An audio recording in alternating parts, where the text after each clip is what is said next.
Grupo Vanti's vanity. The customer is rarely right. For some business people, the customer is always right mantra is seen as a golden rule. It makes sense on numerous levels. For many, if not most businesses, the goal is not only to keep current customers on side, but there's also the interminable task of trying to get more. So showing care and understanding towards clients can, quite literally, pay off. Of course, in business as in life, nobody is right all of the time. In fact, in many scenarios, it's often the case that it's not one particular player that carries all the blame while others are fully correct or wholly innocent. The danger with the customer is always right approach is that it can leave the door open for uncalled for, unfair, misplaced abuse. The aggrieved party should be aware that his or her ire may be directed at the wrong target. Thus, when dealing with a perceived injustice, it's best to try to keep one's emotions in check. Play it as cool as possible. There is, though, a delicate balance to be struck. Whatever a person's role in a problem, the offender, the offended, or somewhere in between, if one allows others to dominate completely, there is a risk that the more submissive actor will come to be seen as a soft touch. And some characters are particularly skilled at manipulating soft touches. All the previous were at play in a recent incident I got caught up in with Bogota's network gas provider, Grupo Vanti. In my current room rental, I pay an all-inclusive rent. The largely absentee landlady takes care of all the service bills. Since taking the room in February, I had never once been asked by the landlady to check if an invoice had arrived. All mail is received and held by the security staff at the apartment complex reception, i.e. it's not delivered to individual apartments. I hadn't been asked, that is. A few weeks back the landlady did ask me to check for the gas bill. That very day, which was a Monday, I inquired about it at reception. The security guards told me that there was no correspondence whatsoever for my apartment. I asked them to let me know if and when anything arrives. I also informed the landlady of this. Fast forward to the Thursday morning of that week when I get a call from security telling me that a workman from the gas company is on site to disconnect the gas. What?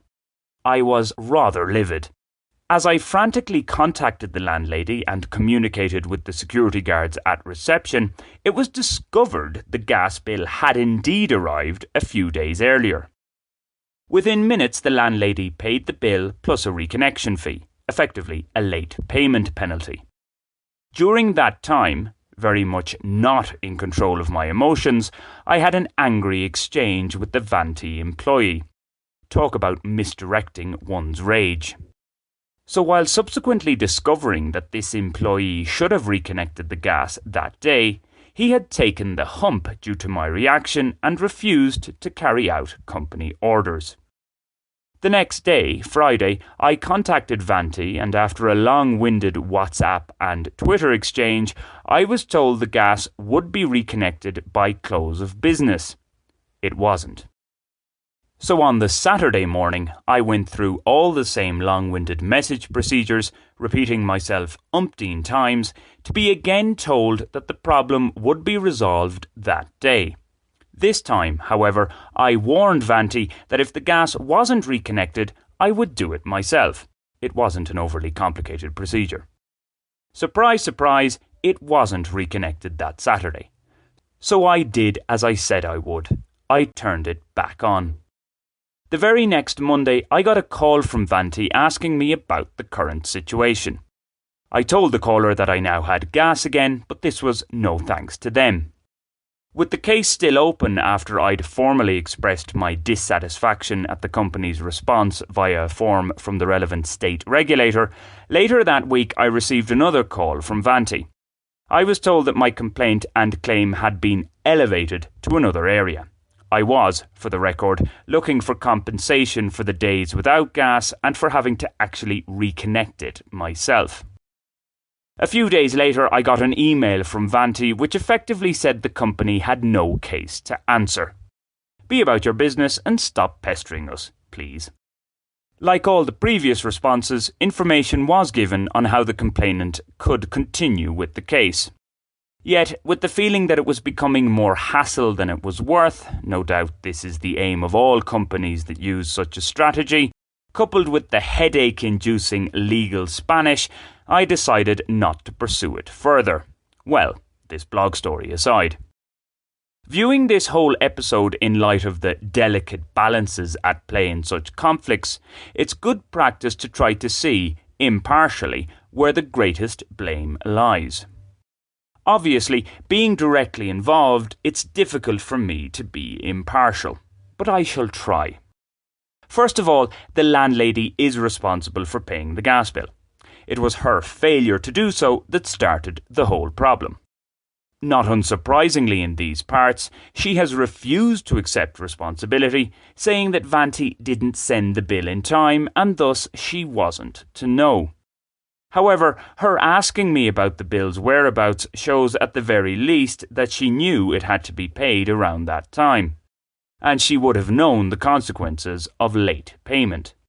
She surely could have taken preventative action. In theory, anyway.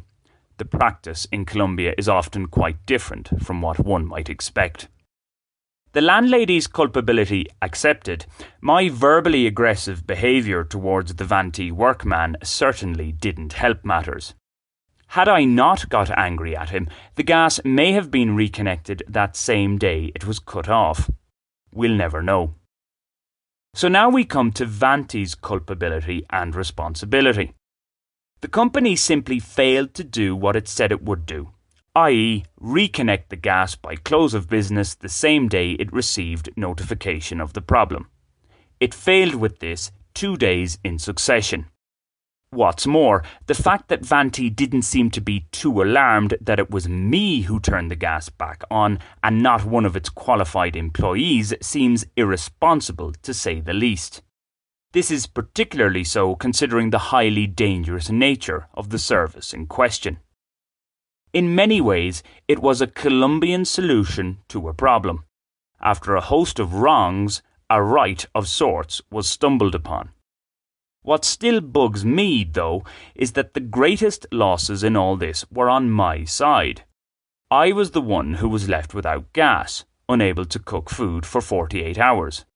I also had the headache of directly dealing with the issue, the time and energy spent in contacting the company, having to repeat the case details various times. Okay, the landlady had to pay the reconnection fee, but that's the price for her failures mentioned above. As for Vanti, well, the rich just get richer. It's at a net benefit in this whole affair. In Colombia, not taking responsibility is a trait to be condoned, not condemned. It does seem to pay off.